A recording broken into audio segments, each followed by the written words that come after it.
Hi guys, my name is Tim Michael and I'm from TimMichaelArts.com, here to show you another tutorial in how to paint. And as we get into this, I want to make something very clear and simple for you, that this is not a hard task to do.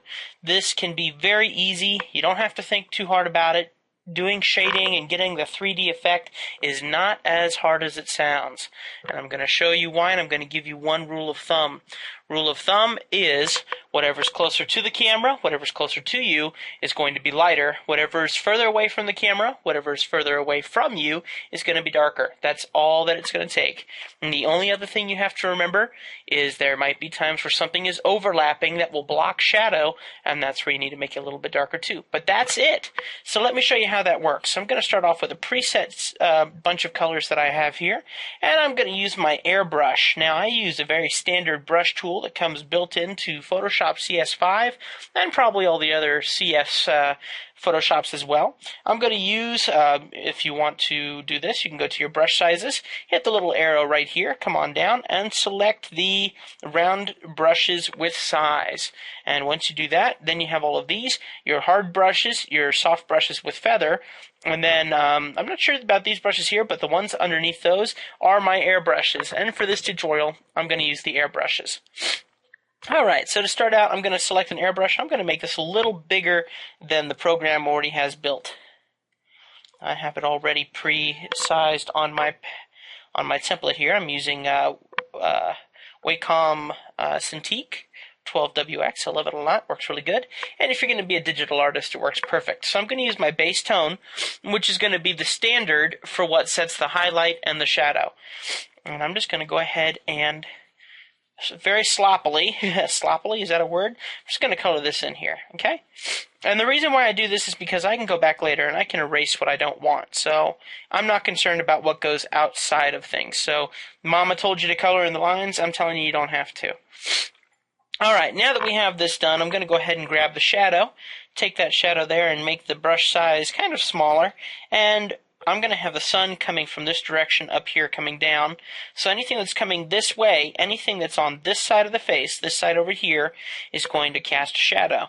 So what I'm going to do here is on this side of this cheek here, on the bottom of the chin here, underneath the lip, on the bottom of the nose, on the side of the nose, going under the eyebrow. And the reason why I do under the eyebrow is the eye is going to be inset, which means it's going to be further away from the camera.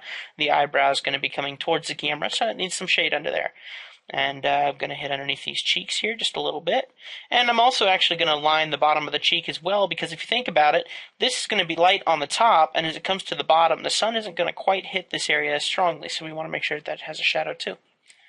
Okay, once we have the shading done, and I'm just going to shade underneath the hair a little bit, and then I'm going to go in with my first highlight. Please excuse my sniffles. I'm kind of dealing with some allergies this morning. I'm going to go to my first highlight, which is slightly brighter than my main base tone, and I'm going to go ahead and lighten up just above the cheeks, the forehead, and also the nose. That's all it takes. Now, I know that's kind of hard to see, but what I am trying to do is I'm trying to create the 3D form, and remember, anything that's closer to you is going to be brighter. So what I'm going to do is I'm going to make sure that that tone right there, since the cheeks, the forehead, and the nose are obviously standing out off the face, I want to make sure that that shows a bit stronger. Now I'm going to go in with my second highlight. I have two sets of highlights, my first highlight, my second highlight, and then I have what I call a pinpoint highlight, which I'll show you in a second. In the second highlight, we're going to go ahead and go on top of the first highlight that I've already put in, and just kind of make it stand out even more. And I'm not doing anything more than coloring inside of that highlight. And once I've done that, let me go ahead and quickly fix that nose there. There we go. Once I have that second highlight put in, you can already see it's kind of standing off the face a little bit. And I'm going to go in with my pinpoint highlight, make my brush size a bit smaller. Actually, I'm going to change it to be a feather brush instead of a airbrush. And then I'm just going to put a little dot on the cheeks, on the nose, and I usually do on the forehead as well. And that's all I do, really, to make things stand out. Now, I would like to see his face a little bit more, make it pop out a little bit more, so what I'll do is I'll work off my shadow. I'll go a little darker than I usually do, and I'll go in with a second shadow tone. Now, that's a little bold, so what I'm going to do is I'm going to remove that. I'm going to switch over to my airbrush, and that's going to thin that out a lot. Alright, so whoops, no wonder I couldn't get my airbrush. This is my airbrush. There we go.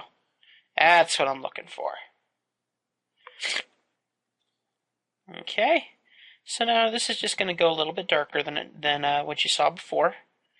I'm going to make sure the nose get hit with that. A little bit under the lip. Okay, and then I'll show you one more trick before we finish up. We're only at 5 minutes, so we're doing really good here. Okay, so that kind of makes him pop out a little bit more even because of that. Let's go ahead and zoom in. I want to look at an area where we might have an issue with overlap, and that would be with his tongue here. So I'm going to select my lip and brush, and on there, I'm going to go ahead and my lip and blush, not lip and brush.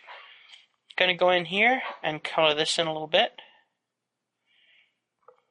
Like I said, I'm not worried about overlap. I know those are the teeth, but I'm going to whiten that up in a second. Okay, now I need to go a little bit darker because think about it. What's further away from the camera is lighter. Wrong, darker. So what you're going to do is think about how far away the back of the tongue is going to be, and you're going to have to shade that to prove that. And obviously there's going to be that overlap from the lip that you got to keep in mind. Anyway, this is not rocket science. You can do this on your own, no problem. And the real truth of it is, it's a learning experience. Everything that you do here, you're not going to learn in a day. This is experience. As you look at everybody's faces during the day, and you figure out what people have and don't have on their faces, you work from there. Okay? Now let's take a look at these teeth. The teeth go back into the head, as we know, so we need to make sure that we show that by the further back it goes, the darker it gets. See? Look at that. Isn't he cute? And then I'm going to show you one more trick just to finish off our little tutorial here. If you want things to be a bit more vibrant, if you want to make things kind of stand out, I'm going to use my secondary highlight. And I'm going to zoom in here to where the shadow is. And I'm going to do something that some people don't like to do. And I'm going to put in a layer of white. Hi, Honor. This is my dog, Honor, and he's interrupting me right in the middle of my tutorial. Anyway, we're going to shadow right along here. We'll actually highlight right along here. So what's happening now is we're causing a reflection from who knows where, but I want to show you how much this affects the face. Look at how great that looks.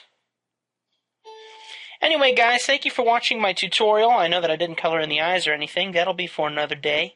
And as you know, I'm still working on the superhero tutorial that you can check out later. And I'm going to show you one more thing before we finish up. If you guys are interested, I just opened up a new product line of t-shirts on my website. So if you're interested, you go to timmichaelarts.com. And there you can click on the t-shirts by Tim. And you can see my new product line of t-shirts that you can order if you want. Go to the home page, and you can read my free webcomics. And I would love for you guys to leave some comments on those. Tell me what you think. And I hope that you enjoy my little videos. Thank you for watching the Beaner Kiki video, the Keenan Cahill video. And he's getting a lot of views for me. So thank you very much for watching, and God bless you guys richly. And I will see you next time here on the Tim Michael Arts channel. Oh! Make sure to take a look at my secondary channel, Tim Michael Arts 2, where I have my youth group and myself. We vlog daily about my life, and you can see all of our crazy antics. All right, so God bless you guys. See you next time.